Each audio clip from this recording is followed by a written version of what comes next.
Баршаға сәлем. Сиквелдер ғұмыры жалғасуда, және бүгін мен Моана деген керемет Диснейдің туындысының екінші бөліміне қолым жетті. Сол туралы айтқым келеді. Бастаймыз ба? Моана франшизасының бірінші бөлімі 2016 жылы шыққан еді. 150 миллионға жасалған мультфильм үлкен хитке айналып, $650 миллион жуық пайда жинаған еді. Жинамай қайтсын, туындының 4 режиссері болды. Рон Клеменс пен Джон Маскер оған дейін Пері, Аладдин, Геркулес деген классикаға қолдарын тигізсе, Дон Холл мен Крис Уильямс қаһармандар қаласын түсірген еді. Айтпақшы, Моана бірінші Моананың қазақша нұсқасы да болған еді. Қателеспесем, Бүркіт әншіміз бар ғой.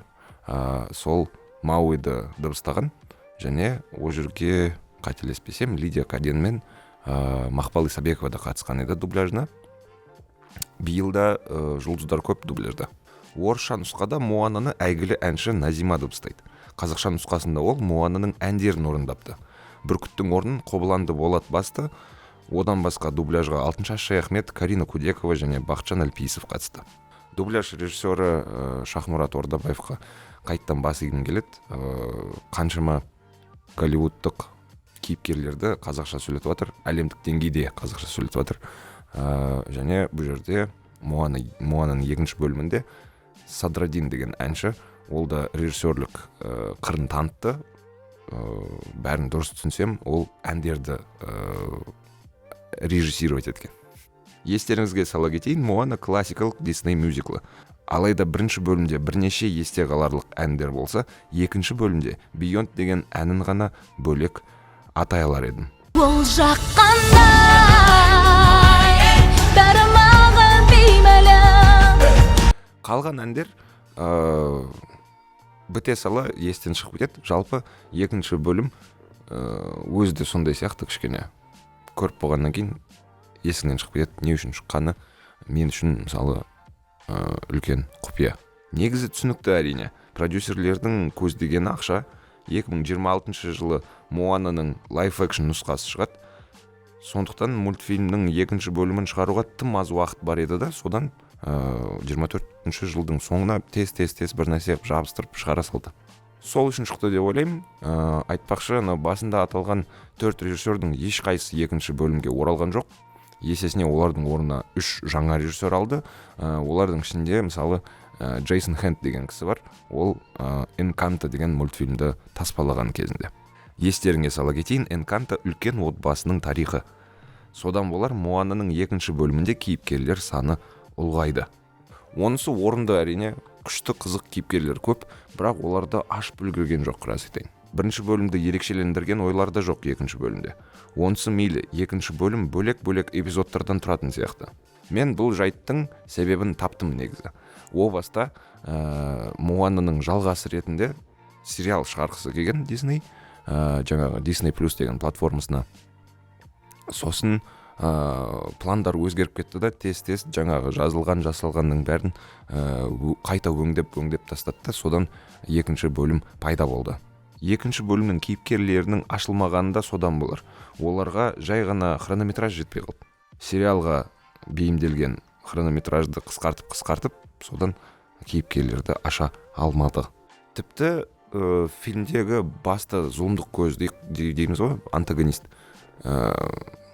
Шамамен 1 минутқа ғана көрсетіледі Моананың бөлімінде. Позор шығып бара жатыр.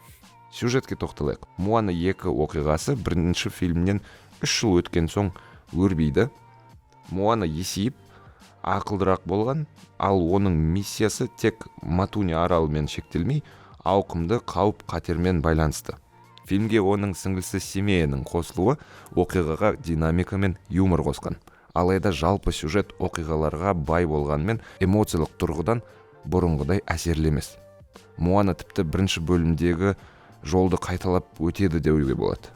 Ол туған өлкесі жайлы бір жаңалық біледі де, ауыр әрі қызықты саяхатқа аттанады. Тіпті Мауиді басынан іздейді ғой, тура сол бірінші фильмдегідей Мауиді қайттан іздеуге тура келеді. Дегенмен Моананың екінші бөлімінің финалы өте керемет, өте әдемі, өте күшті жасалған.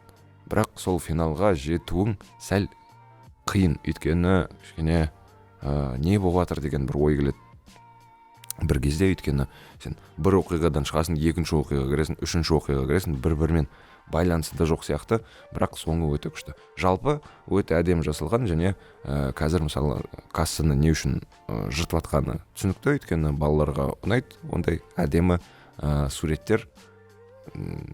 Ән де бар ішінде арасында. Сосын кейбіреулер жаңағы бірінші бөлімге ғашық болып келгендер де бар.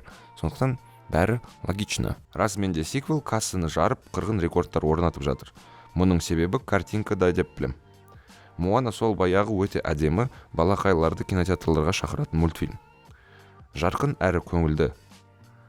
Алайда ол түпнұсқаның эмоциялық тереңдігіне жете алмайды. Бірінші фильмнің жанкүйерлері үшін бұл таныс әлемге жағымды оралу болмақ, бірақ жаңа көрермендер үшін бұл Диснейдің кәдімгі қарапайым, сапалы, бірақ ерекше жаңалығы жоқ кезекті бір жобасы ретінде қабылдануы мүмкін. Бірақ түпнұсқадағыдай сиқыр күтсеңіз, үміт ақталмай қалуы мүмкін. Сондықтан Моанаға барып позор болып отырудың алдында сәл ойланыңыз, бару керек па, керек емес па деген сияқты. Бірақ тоқтай тұрыңыз, Моана қазақша дыбысталған, оны да қолдау керек та негізі. Бірақ оны қолдасақ, ақша Америкаға кетіп қалады. Қолдамасақ, басқа дубляж келмеуі де мүмкін. Қандай бір өте бір қиын оқиғада сондай. Моанаға барып қалсаңыздар, ешкімге айтпаңыздар бардым деп. Айтпесе ренжиді тәтеміз. Жақсы кино көріңіздер. Сау саламат.